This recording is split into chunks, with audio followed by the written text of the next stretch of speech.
Hi everyone, I'm Wendy, and today I have 3 templates to make the easiest whole food plant-based meals. Whenever I want to make a meal fast and easy and I don't want to think about it, my go-tos are soups, salads, and stir-fries. No matter what fresh produce you have on hand, if you keep your pantry stocked, you can have a meal in no time. These templates have been particularly helpful for me as I've started getting fresh produce from a local farmer every week as part of a CSA. We sometimes get a lot of veggies and it can be overwhelming, but I always use them up with these meal templates. So let's get right to it. Let's start with stir fries. If you've been following me for a while, you know that I like to go for ease and simplicity, sometimes at the expense of traditional cooking methods. So no, these are not traditional stir fries, and certain chefs out there might disagree with me calling them that. But here's how I do it. I always start with a foundation of onions and garlic. If you aren't able to eat these for some reason, you can omit them, but they definitely add great flavor, and I can't imagine a stir fry without them. And I'm oil-free, so I just put these in a hot skillet. They have quite a bit of moisture that comes out, but you can also add more water as needed to prevent anything from sticking. No oil needed. To that, I'll add any other veggies that I have around.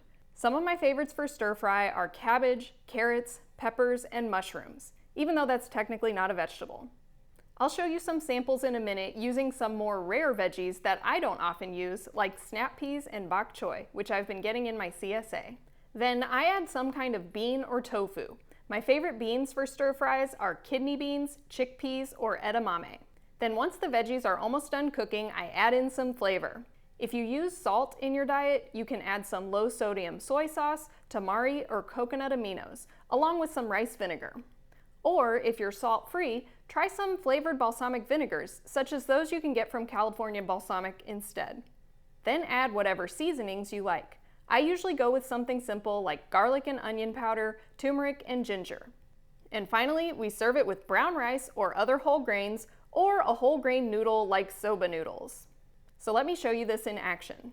One week in the CSA, we got some broccolini. So we started by sauteing some onions and garlic, and added some carrots and the broccolini. We like to put the lid on to steam the veggies so they cook faster. Then for this stir fry, we added kidney beans and flavored it with rice vinegar and coconut aminos. Finally, we added these millet and brown rice ramen noodles. If you like, you can also add toppings here. We added some sesame seeds. In another week, we got snap peas. Once again, we started with onions and garlic. This time we had some shredded carrots along with those snap peas. We added fresh ginger and some teriyaki tofu. The teriyaki tofu recipe comes from the Esselstyns.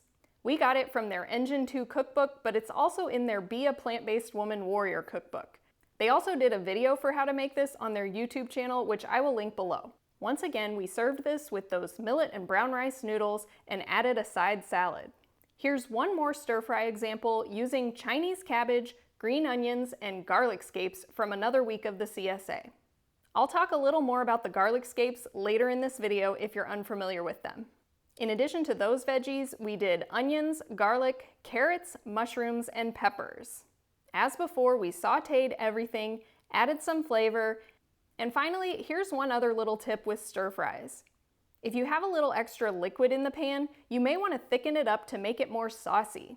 It's really simple to do this using something like cornstarch or arrowroot powder. You'll simply whisk a tablespoon or so into about a quarter cup of cold water. Make sure you do this first.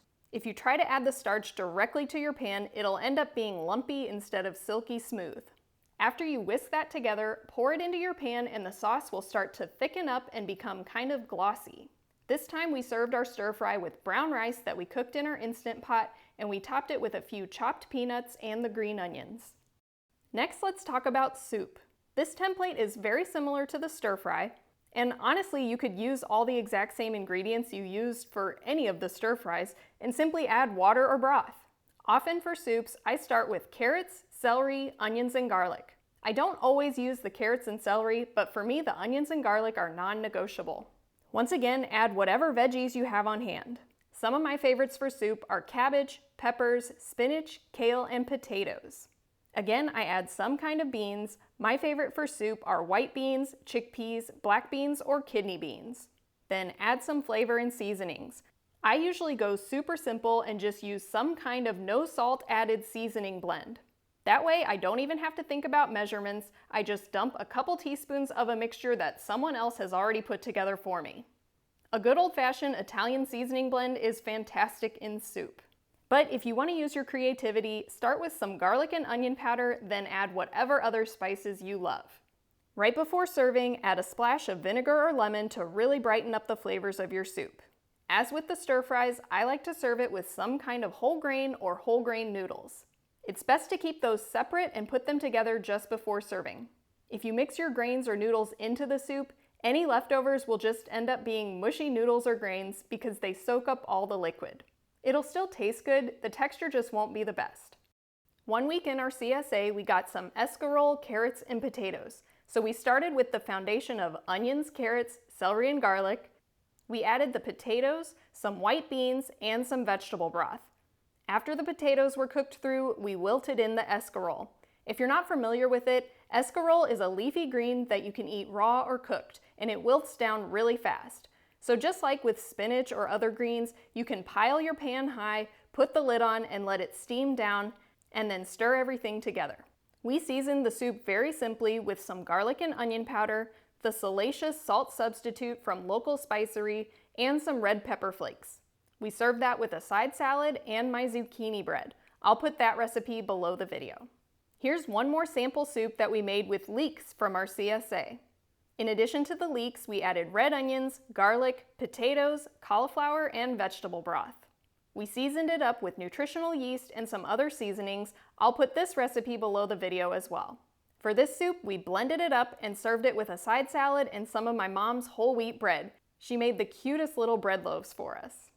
Oh, and just a sneak peek, we also made a chocolate cake and it was delicious. Over the last few weeks, we've made a couple variations on it, including a mint chocolate cake and a vanilla cake. I hope to make a video for that soon, although it's been quite hot here, so I may need to wait until we have some cooler days before I want to turn the oven on. Comment below if you'd like to see me make a video for these cakes. Finally, I have my salad template. I think we all know how to make salads, but I like to really bulk them up, and here's how I do it. I start with a bed of leafy greens, any kind of leafy greens. Lettuce, spinach, kale, cabbage, power greens, spring mix, you name it. Then I pile on the other veggies. Just like with the soups and stir fries, use whatever you have, and they can be raw or roasted veggies. The old standbys like peppers, cucumbers, and tomatoes are great, but some roasted cauliflower, broccoli, or corn is delicious as well. Next, I like to add beans or baked tofu. One of my favorite things is actually to roast chickpeas. I like to season them with curry powder, and roasted chickpeas or any other kinds of beans that you roast will add a great crunch. Sometimes I also add cooked whole grains. I particularly love sorghum or quinoa in a salad. Then for the dressing, I usually go super simple with just a little bit of vinegar or lemon or lime juice, but I'll also include a link for my mom's easy balsamic vinaigrette for you. And finally, add some fun stuff. I love adding fresh or dried fruits and perhaps a few nuts and seeds. Here's a sample salad that I made recently with some of my CSA veggies, including another fun topping, garlic scapes. I mentioned them earlier, but let me talk a little more about them. Garlic scapes are sort of like a bonus second vegetable that you get from growing a particular type of garlic.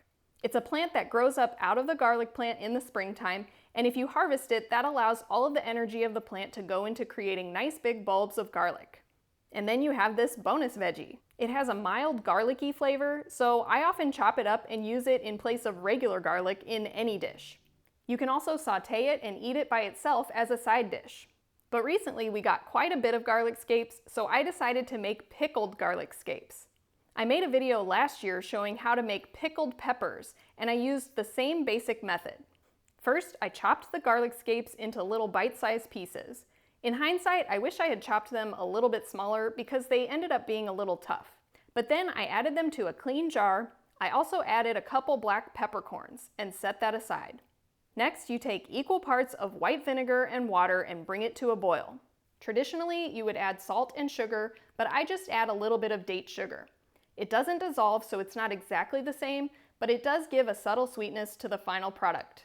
Once the water and vinegar is boiling, you'll carefully pour that over the garlic scapes. Make sure you have a canning jar that's meant for hot liquids. Then I simply let it cool, store it in the refrigerator, and use it in salads like this one. I've shown you many different variations of salads in the past, so I won't go into any more samples. I think you get the idea. But if you're looking for something even more convenient, you can make a salad smoothie. I did this recently after I had some dental work done and I couldn't chew very well for a couple of days. And I was surprised by how delicious it was. So you basically follow the same template, but just blend it all together. It may not turn out to be a very pretty color, but I found it to be quite refreshing. The next time you're struggling to figure out what to eat for dinner, I hope you'll try these simple templates. Use whatever you have on hand and you'll have a meal before you know it. Thanks for watching, and I hope to see you next time.